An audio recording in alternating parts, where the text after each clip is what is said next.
Because he's white and he's English, he can go, but all of us that were just praying, we have to stay.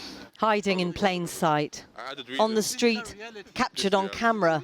This is Karam Butt, one of the men police say carried out the attack on Saturday night, which left 7 people dead and almost 50 injured. So we were praying to the speaker, that's all we were doing. Defiant, playing to the cameras perhaps, claiming police harassment for simply praying. But later in the Channel 4 documentary in London's Regent's Park, he helps as his group unfurl the black flag, which has now become synonymous with Islamist terrorists, ISIS.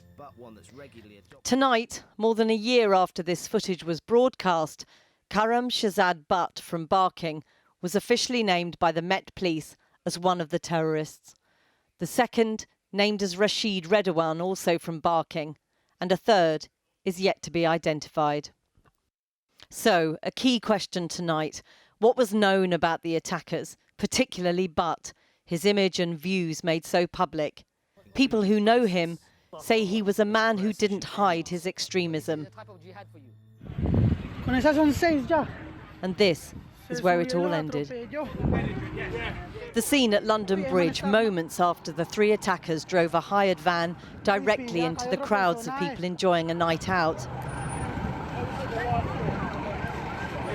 They then jumped from the van and began randomly stabbing passers-by with foot-long knives in nearby Borough.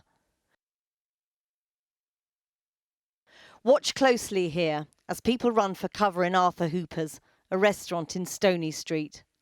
As the manager tries desperately to bring down the shutters, one of the attackers tries to prise them open to reach the people sheltering inside. The manager only just closes the door in time.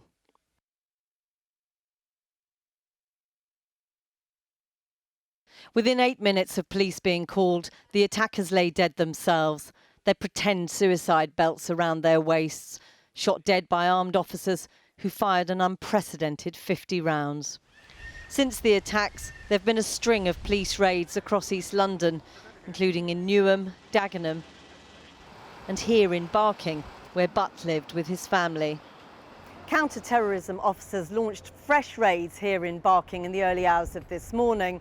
As the police investigation continues after the devastating attacks of Saturday, troubling questions are emerging about what police knew or should have known about one of the suspects, Karam Butt, before. Neighbours and former friends claim they told police of their concerns about his extremist views. And there's evidence that the police themselves were in contact with him in the past. I'm the one that was praying, so why don't you ask me how I was praying? This confrontation between Butt and police officers was filmed by the Islamic extremist group Al-Muhajirun. In recent months, neighbours say Butt had become obsessed with Islam. This man, who didn't want to be identified, spoke to our reporter Asad Beg. All the time we were meeting, he was speaking about, you need to be a Muslim, otherwise God is going to punish you. I was a moderate Muslim for him. I'm a Muslim, but I don't believe in extremist Muslims. He was always saying to me, oh, if your missus doesn't become a Muslim, you're going to end up in hell. Within the last hour, the Met Police say Karam Butt was known to them and MI5. In 2015, he was under investigation, one of 3,000 subjects of interest.